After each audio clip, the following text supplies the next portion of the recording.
ఒప్పుకోవడం అనేది మీ life time memory అనేది మీరు చెప్పారు. వన్స్ గద్దర్ అవార్డ్ అనేది అనౌన్స్ చేయగానే మీ ఫీలింగ్ ఏంటి? ఈ సినిమా షూటింగ్ టైంలో మీరు ఫస్ట్ డే చేసినప్పుడు ఆ ఫీల్ ఏంటి? వన్స్ గద్దర్ అవార్డ్ రాగానే ఆ ఫీల్ ఎలా ఉండే? ఈ సినిమా ఆయన చరిత్ర చదవగానే వినగానే ఈ సినిమా చేస్తే అవార్డు వస్తుంది అప్పుడే తెలిసింది నాకు. మన ఎందుకంటే అంత అద్భుతమైన కంటెంట్ ఉన్న సినిమా. అంటే లైఫ్ మొత్తం మొక్కలు నాటడం విషయంలో త్యాగం చేయడం అంటే ఆషామాషి కాదు. అది ఏదో కొంత డ్రీమ్ ఉంటుంది, కొంత ప్యాషన్ ఉంటుంది. బట్ అంత అచీవ్ చేయడం అనేది ఇంపాసిబుల్. ఈ సబ్జెక్ట్ వినగానే ఆయన గురించి తెలియగానే ఈ సినిమా 100% అవార్డు వస్తుంది అనుకున్నాను. థ్యాంక్స్ టు తెలంగాణ గవర్నమెంట్ గుర్తించి అవార్డు ఇచ్చారు. రమాజీ గారు నమస్తే.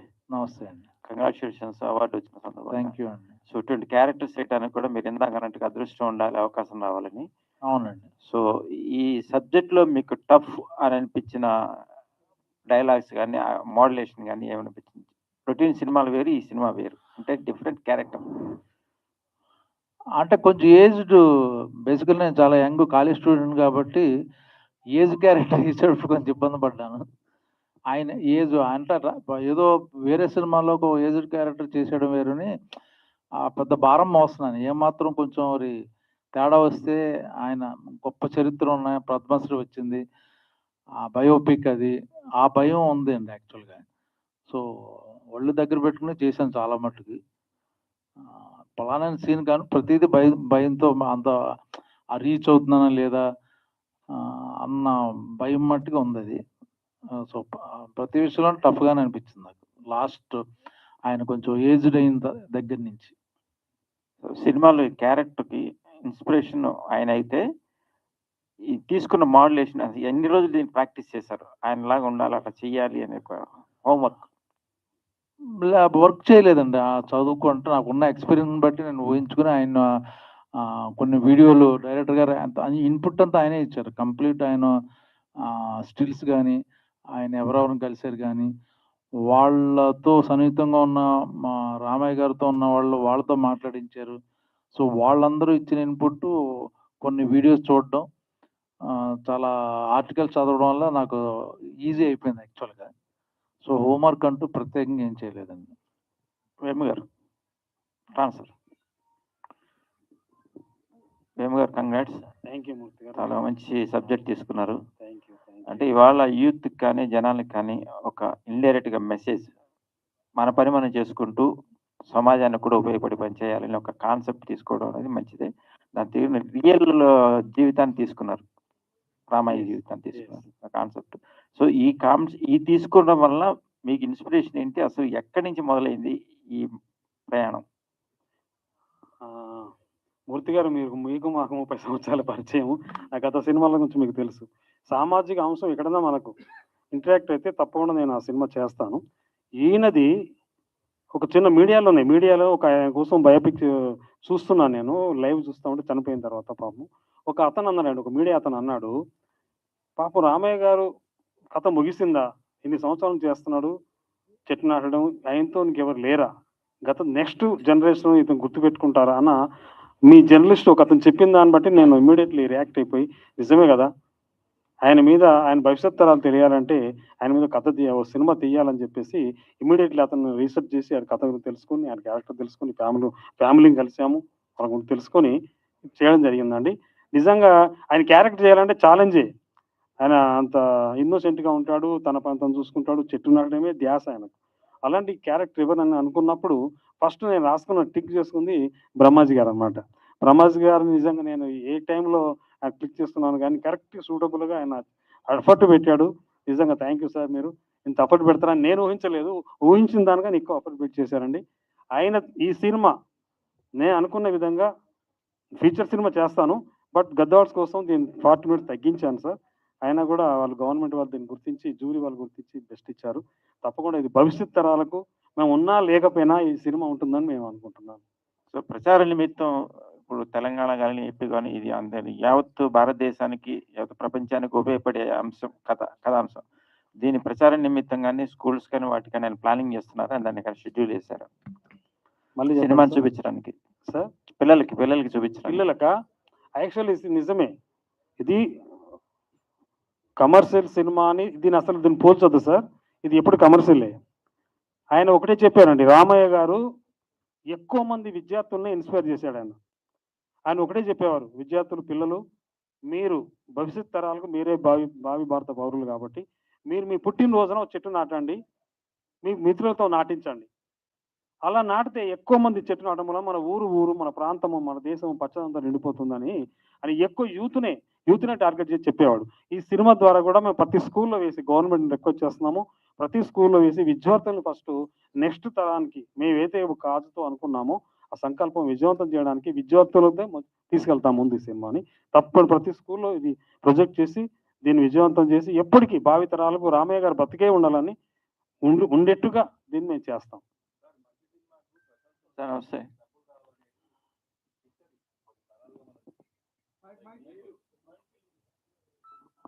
ఈ మూవీ పరంగా మీరు ఎంత ఖర్చు పెట్టారు, మీరు ఎంత సేఫ్ లో ఉన్నారు, ఏంటి మీకు ఏమైనా రిటర్న్ వచ్చిందా?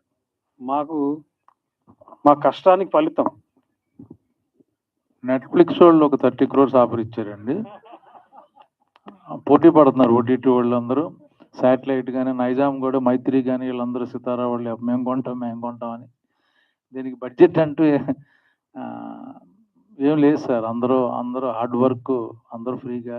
ఈవెన్ భోజనాలు కూడా మేము స్కూల్లో చేసేవాళ్ళం. ఇక్కడ గవర్నమెంట్ స్కూల్లో షూటింగ్ చేస్తుంటే వాళ్ళు మాకు మధ్యాహ్నం భోజనం పెట్టారు. మా ప్రొడ్యూసర్ గారు స్పెండ్ చేశారు పోస్ట్ ప్రొడక్షన్ కానీ. మేము ఆర్టిస్టులు తీసుకోవాలి, మిగతా అన్నిటికి ఖర్చు అవుద్ది. బట్ బడ్జెట్ గురించి అడిగే సినిమా కాదు ఇది. It's not a commercial movie కాదు కదా, అందుకని. మేడం, డెఫినెట్గా వస్తారండి అందరూ, చేయొచ్చండి. అందరూ అనుకుని మాట అనుకుంటే యాక్చువల్గా ఇలాంటి సినిమాలకి ఆర్టిస్టులు దొరకాలి.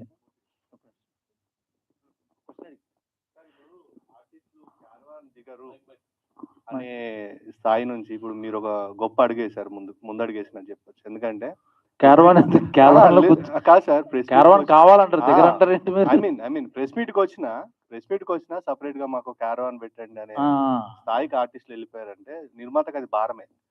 సో మీరు ఈ ఇనిషియేటివ్ తీసుకొని ఇంత సింపుల్ గా మీరు అన్నారు కదా, స్కూల్లో కూర్చొని భోజనాలు చేయడం, ఎంత ఇదొక స్టెప్ అనుకోవచ్చు, ముందడుగు. సో ఫర్దర్ గా మంచి కాన్సెప్ట్లు వస్తే మీరు ఇట్లాంటి ప్రయత్నాలు చేస్తారు? చేస్తానండి, డెఫినెట్ గా ఫ్రీగా కూడా చేస్తా. మేడం, సో యంగ్లో ఓల్డ్ మిడిల్ మూడు క్యారెక్టర్లు కనిపించినాయి. సో దీనికి మీ తీసుకున్న ఇన్స్పిరేషన్ ఏంటి? అసలు ఎట్లా ట్రైనింగ్ అయినారు? డైరెక్ట్ చెప్పిన క్యారెక్టర్ని ఎలా మీలో బైహెడ్ చేసుకున్నారు? అసలు ఈ సబ్జెక్టు చేస్తే మీకు కమర్షియల్గా కానీ లేకపోతే లుక్ ఎలా ఉంటుంది అనుకున్నారు పబ్లిక్లో? అంటే డైరెక్టర్ గారు చెప్పారు, నేను ఇంత ఓల్డ్ ఎప్పుడు చేయలేదు, కాకపోతే యంగ్ టు ఓల్డ్ ఉంది కాబట్టి ఓన్లీ ఓల్డ్ అయితే చేయకపోయేదేమో మరి ఇంత అనేసి, కాకపోతే యంగ్ టు ఓల్డ్ ఉంది కాబట్టి ఇందులో మళ్ళీ ప్రతి ఒక్క ఎమోషన్స్ ఉన్నాయి. అండ్ వనజీవి రామయ్య గురించి తెలుసు కానీ వాళ్ళ వైఫ్ గురించి ఎవరికి తెలియదు. సో తను ఇంకెంత సపోర్టివ్ గా హస్బెండ్ కి అండ్ ఇంట్లో ఉంది అనేసి ప్రతి ఒక్కరికి తెలిసే రోల్ అది. యంగ్ టు ఓల్డ్ కాకుండా తన ఎమోషన్స్ ప్రతి ఒక్కరి లైఫ్ లో ఉండేవి అవి. సో అది ఖచ్చితంగా చేయాలి అనుకున్నాను. ఇది ప్రజలకు ఖచ్చితంగా వెళ్ళాలి, నాకు హెల్ప్ అవుతుందనే అనుకున్నాను. సో అది నా అదృష్టం చేయడం. సార్ ఆ విజన్ లో నన్ను చూడడం జానకమ్మగా అది నా అదృష్టం ఈ మూవీ, అంతే. డైరెక్టర్ గారు, ముందుగా గద్దర్ ఫిలిం అవార్డుకు ఎంపికైనందుకు మీ చిత్ర యూనిట్ అందరికీ శుభాకాంక్షలు. Thank you. ఇప్పుడు ఈ సినిమా పూర్తి స్థాయిలో ఏమైనా నిర్మించే అవకాశం ఉందా? ఫ్యూచర్లో వేరే లాంగ్వేజ్లో కూడా ఏమైనా చేద్దామనే ప్లానింగ్లో ఉన్నారా? దీని ఉద్దేశం ఏంటి? మీ తప్పకుండా ఉందండి. నేను బ్రహ్మా సార్కి ముందే చెప్పాను, సార్ ఫుల్ లెంత్గా సినిమా చేస్తారని చెప్పాను. అవకాశాలు ఉన్నాయి. ఇప్పుడు సార్ చెప్పిన నెట్ఫ్లిక్స్ వాళ్ళు, అమెజాన్ వాళ్ళు కూడా అడుగుతూ ఉన్నారు చేయమని. ఇంచేతంటే ఇంత బ్యూటిఫుల్ కాన్సెప్ట్ వాళ్ళు చూసారు, ఆల్రెడీ తెలుసుకున్నారు. గద్దర్ అవార్డు వచ్చింది కాబట్టి ఆలోచన ఉంది. నేషనల్ అవార్డుకి పంపిస్తాము సార్. నేషనల్ అవార్డు కూడా మీరు బెస్ట్ ఆర్టిస్ట్ వస్తుంది సార్ మీకు. ఇది మా ముందు ఇప్పుడే చెప్తున్నాను, అప్పుడు మళ్ళీ మాట్లాడుకుందాము. Not only Indian Telugu language ఒకటే కాకుండా హిందీ, మరాఠీలో వనజీ రామయ్య గారు క్లాస్ ఉందండి. మరాఠీలో వనజీ రామయ్య ఒక లెసన్ ఉంది. మరాఠీలో చేస్తున్నాము, తమిళ్లో చేస్తున్నాము, హిందీలో చేస్తున్నాము, అట్లా 6 లాంగ్వేజ్లో చేస్తున్నాం సార్ ఇది. అట్లాగే ఫారిన్ కంట్రీలు చైనాలో చేస్తున్నాము, రష్యా చేస్తాము. అంటే గ్లోబల్ ఇష్యూ ఇది, నాట్ ఓన్లీ ఇండియా వరకు కాదు, గ్లోబల్ ఇష్యూ. అంచేత రష్యా, జపాన్, చైనా లాంగ్వేజ్ చేస్తున్నాం. Okay, music director Ballepalli Mohan గారు,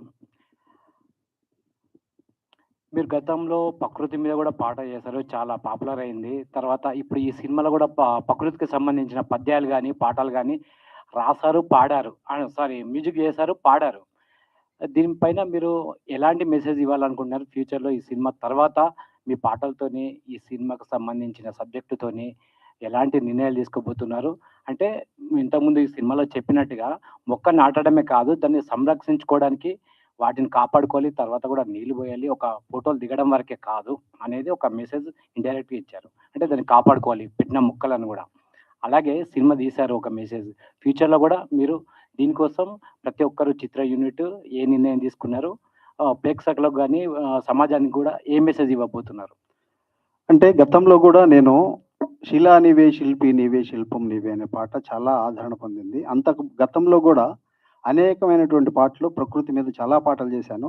అసలు నేను పుట్టిందే ప్రకృతిలో, మాది వ్యవసాయ కుటుంబం. చిన్నప్పటి నుంచి కూడా అంటే ఈ సందర్భంగా చెప్పేది ఏంటంటే, మా అమ్మతో నేను పొలానికి వెళ్తున్నప్పుడు మా అమ్మతో వెళ్ళి మా బాయి పొలం పక్కన ఒక చెట్టుని వేసాను.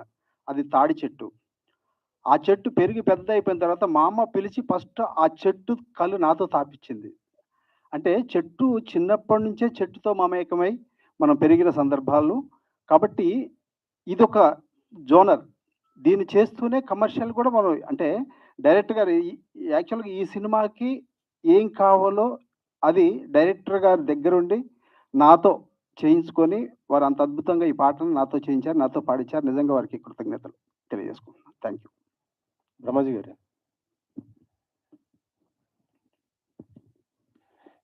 ఈ షార్ట్ ఫిల్మ్ మీరు అసలు డబ్బులు కూడా తీసుకోలేదు, నిజంగా చాలా గ్రేట్ అండి. థ్యాంక్ యూ అండి. ఎన్ని మొక్కలు నాటారు సార్ మీరు ఇప్పటి వరకు? నాకు అన్ని చేసిన ప్రతిదీ మొక్కలు నాటించాడు ప్రతిరోజు. చాలా మటుకు ఫుటేజ్ లేదు ఇది.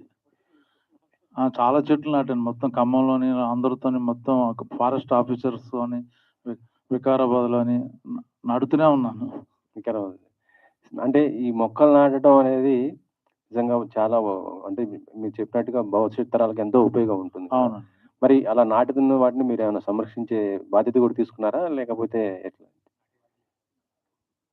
అచ్చా, నేను మళ్ళీ వాళ్ళ బాధ్యతనే ఈయనకి అప్పచెప్పాను. మా డైరెక్టర్ గారు సినిమాలే కదా సార్, నేను మీరు అచ్చా డెఫినెట్ గా నాకు ఫస్ట్ నుంచి బాగా మొక్కలంటే బాగా ఇష్టం. మా ఇంట్లో స్థలం ఉన్నా లేకపోయినా పక్కన పెట్టుకుంటాను. డైలీ నేనే మొక్కలు నీళ్లు పోస్తుంటాను. బాగా ఇష్టం అండి మొక్కలు నాకు యాక్చువల్గా.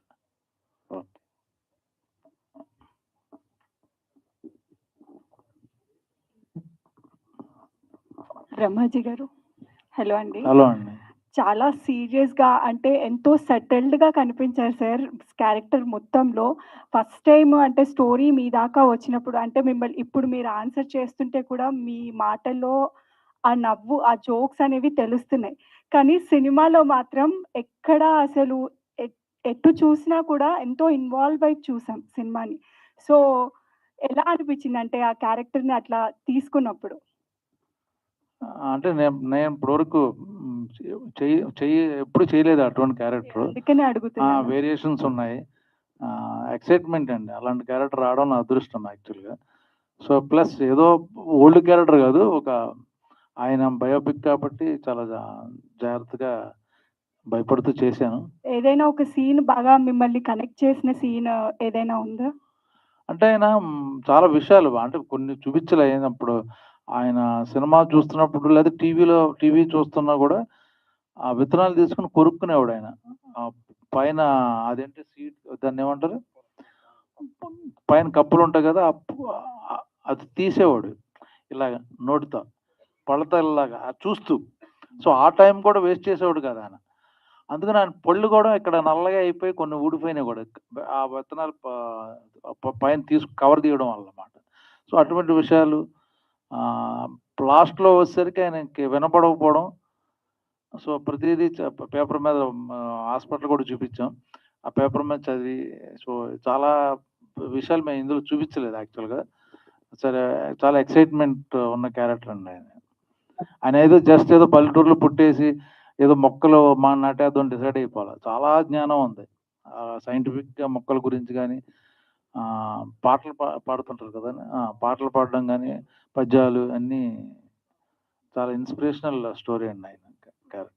డైరెక్టర్ గారు, సో ఇప్పుడు ఫుల్ లెంత్గా సినిమా తీయడానికి కూడా ప్రయత్నం చేస్తున్నాము అని చెప్పారు కాబట్టి రాదర్ దెన్ బ్రహ్మాజీ గారు ఇంకా ఎవరినైనా కాస్ట్ చేయాలి అని అనుకుంటున్నారా? ఆలోచనలు ఏమైనా ఉంటే ఎవరిని తీసుకోవాలి? లేదు లేదు అలా కాదు, మీరు కాకుండా ఇంకెవరినైనా కాస్ట్ చేసి. తప్పకుండా పెద్ద సినిమాలో చాలా క్యారెక్టర్స్ ఉన్నవి. లేదులేండి సార్, మిమ్మల్ని చూసాం, ఇంకా మీరే యాప్ట్ గా ఉంది. దీనికి ఎవరన్నా వచ్చేసి ₹1 ఇస్తాను మాకేమన్నా ఇవ్వను, బ్రహ్మాజీ గారిని మార్చమన్నా మార్చాను, అదంతే ఫిక్స్. అది బికాస్ ఆఫ్ క్యారెక్టర్ అంతా ఇన్వాల్వ్ ఎవరు చేయరు. సో ఇది 100% ఫీచర్ ఫిల్మ్ చేస్తామమ్మా, చేస్తాము, నేషనల్ పంపిస్తాము, ఆస్కార్ కూడా పంపిస్తాము. ఐక్యరాజ్య సమితిలో కూడా స్పీకర్ గా అవకాశం వచ్చింది వనజీవి రామయ్య గారికి. అదే అంత పెద్దగా తీసుకుపోతున్నారు కాబట్టి యాక్టర్స్ ని యాక్ట్రెసెస్ ని ఎవరినైనా అనుకుంటున్నారా? అనుకుంటే ఇప్పటికైతే పేర్లు చెప్పలేను కానీ ఉన్నవి చెప్పేది వినమ్మా. ఇది ఐక్యరాజ్య సమితిలో కూడా వనజీవి రామయ్య గారు బతుకున్నప్పుడు అవకాశం వచ్చింది స్పీకర్ గా. శ్రీనివాస్ గారు కూడా ఇక్కడే ఉన్నారు, ఆయన రిప్రజెంటేటివ్. థ్యాంక్ యూ సార్ మీరు వచ్చారు. సో ఆయన కూడా ఇప్పుడు అదే ఐక్యరాజ్య సమితిలో ఆయన లేరు కాబట్టి బ్రహ్మాజీ గారు క్యారెక్టర్ చేశారు కాబట్టి ఆయన్ని తీసుకెళ్లే ప్రయత్నం మా కోఆర్డినేటర్, ఆయన ఐక్యరాజ్య సమితి ఆయన కౌన్సిలర్, ఆయన వచ్చారు కూడా. తప్పకుండా దీన్ని తీసుకెళ్తున్నాం, ఆస్కార్ కూడా తీసుకెళ్తున్నాం సినిమా. కంగ్రాచులేషన్స్ అండి.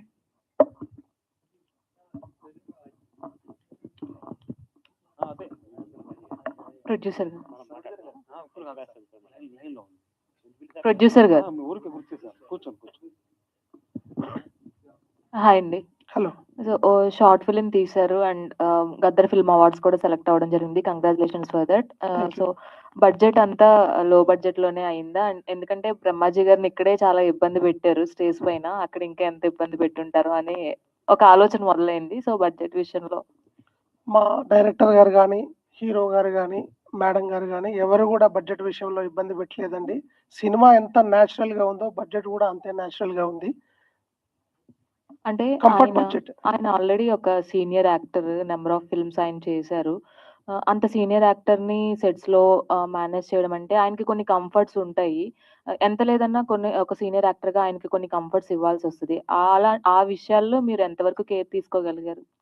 జనరల్ గా రామయ్య గారి జీవిత చరిత్ర మొత్తం ఫస్ట్ డైరెక్టర్ గారి ద్వారా వారు తెలుసుకున్నప్పుడు దీనికి న్యాచురల్ గా ఉంటేనే బాగుంటుందని హీరో గారు ఎక్కడ కూడా కంఫర్ట్స్ కోరుకోలేదు. చాలా న్యాచురల్ గా అంటే నేచర్ తో కనెక్ట్ అయ్యి ఉండడానికి మాత్రమే వారు ప్రయత్నం చేశారు. అద్భుతంగా, వాస్తవానికి మీరు సినిమా చూసుంటారు, ఎక్కడ కూడా అంటే బ్రహ్మాజీ గారు కానీ, నాగరాణి గారు కానీ నటించినట్టు మాత్రం నాకు అనిపించలేదు. ఇద్దరు కూడా జీవించారు పాత్రలలో కూడా. సో నటించడం ఈజీ, జీవించడం కష్టం. వాళ్ళిద్దరు కూడా నిజంగా ఈ సినిమాలో జీవించారు. Once again thank you sir Brahmaji గారు, నాగరాణి గారు. కంగ్రాచులేషన్స్. బ్రహ్మాజీ గారు sir. Sir first of all congrats అండి, బెస్ట్ అవార్డు వచ్చింది, గద్దర్ అవార్డు. సో సార్ మీరు కెరియర్లో చాలా ఫిలిమ్స్ చేశారు, different types of films. So ఈ ఫిలిం చేసినప్పుడు వనజీ రామయ్య గారి క్యారెక్టర్లో అడాప్ట్ చేసుకున్నప్పుడు ఎటువంటి థాట్స్ ఉన్నాయి మీకు? అంటే ఇప్పుడు ఈ మూవీ చూసినప్పుడు ఒక ఆడియన్స్కి ఒక ఎంగేజింగ్గా ఉంటుంది, అట్లాగే అట్ ద టైమ్ మోటివేటింగ్గా ఉంటుంది, మనం కూడా ఈ పని చేయాలి, పార్టిసిపేట్ చేయాలని చెప్పి. మీ థాట్స్ ఎలా ఉన్నాయి? ఇందాక చెప్పాను దాని గురించి. యాక్చువల్గా వెరీ ఇంట్రెస్టింగ్ క్యారెక్టర్ అది, చాలా వేరియేషన్స్ ఉన్నాయి. ప్లస్ చిన్నప్పటి నుంచి చూపించారు, యంగ్ లైక్ ఓల్డ్ ఏజ్ రకరకాలని థాట్స్. అంటే ఇలాంటి సినిమా చేయడం వల్ల యాక్చువల్గా నాకు అడ్వాంటేజ్ అండి, మోర్ దాన్ ప్రొడ్యూసర్ డైరెక్టర్ కన్నా. రేపొద్దున్న ఈ సినిమా ఎక్కడెక్కడ వేరే చోటకు కూడా వెళ్తుంటుంది, అన్ని చోట్ల నేను ఉంటాను. సో ఈ ప్లస్ ఇది కాలేజీలో చూపించడం, స్కూల్లో చూపిద్దాం అనుకుంటున్నారు ఇలా ఈ ఫిల్మ్స్ అన్ని. సో అటువంటి క్యారెక్టర్ చేయడం వల్ల నేను కొన్నాళ్ళు గుర్తుంటాను అందరికీ. సో ఆ థాట్లోనే మొదటి నుంచి షూటింగ్లో కూడా అనుకునేవాడిని, అందుకని ఎప్పుడూ ఇబ్బంది పడలే. ఫెసిలిటీస్ కానీ చాలామంది అడిగారు, క్యారవాన్లు అన్నీ. ఈ క్యారెక్టర్ ఇప్పుడు వనజీరామ గారు రోడ్డు మీద మొక్కలు వేసుకుని సైకిల్ మీద వెళ్తూ ఆయన పడిపోయి మళ్ళీ బైక్ మీద యాక్సిడెంట్ అయ్యి ఇలా ఉన్నప్పుడు మళ్ళీ నేను సెపరేట్గా ఒక కారులో దిగడం, ఏసీలో కూర్చోవడం, అది కాంట్రాస్ట్ అనిపిస్తుంది అనుకుని అక్కడే పాపం ఆవిడ నేను ఆ పిల్లలతోనూ కూర్చునేవాళ్ళం, ఆ రోడ్ల మీద కూర్చునేవాళ్ళం. సో అలా గడిపేసాం అన్నమాట.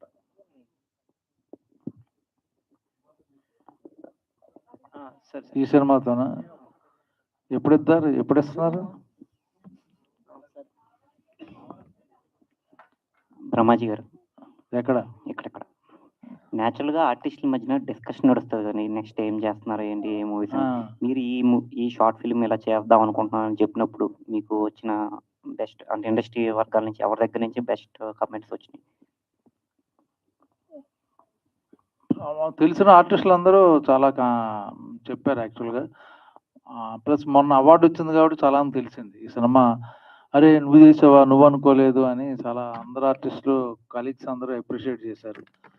అది నీకు ఇంట్రెస్ట్ ఉంది కాబట్టి ఇటువంటిది నువ్వు చేస్తావులే అని కొందరు జోకులు వేసేవారు.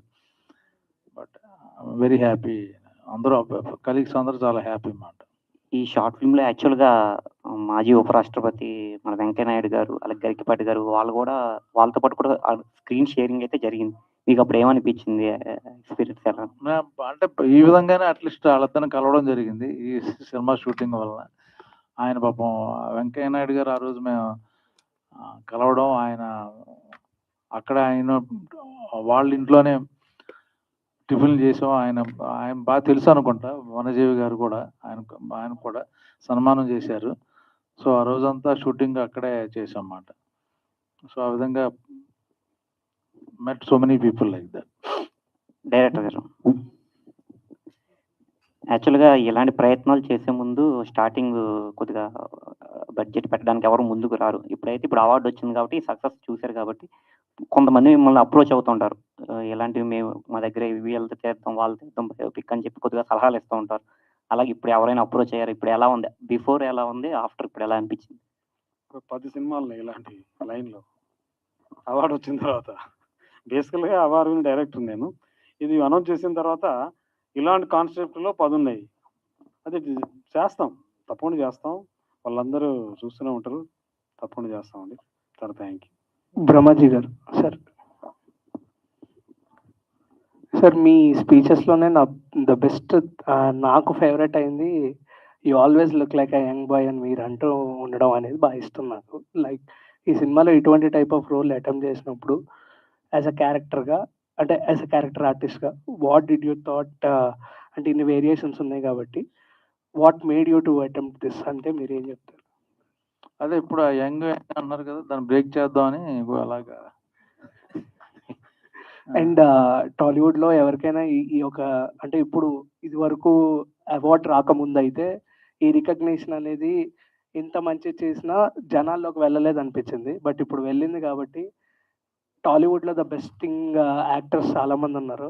వాళ్ళ దగ్గరికి ఇది మీ ఫేవరెట్ అయిన యాక్టర్ దగ్గరికి ఎవరి దగ్గరికి తీసుకెళ్ళాలనుకుంటున్నారు చూపించడానికి? యాక్చువల్లీ చిరంజీవి గారిని కలుద్దాం అనుకుంటున్నాం.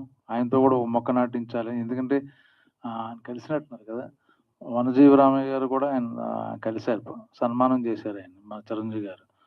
సో ఆ విధంగా ఈ సినిమాని ఆయన ద్వారా ముందుకు తీసుకెళ్ళాలనుకుంటున్నాం. Okay sir, thank you. అంతేగా, థ్యాంక్ యూ అండి. థ్యాంక్ యూ సో మచ్ అండి. Thank you.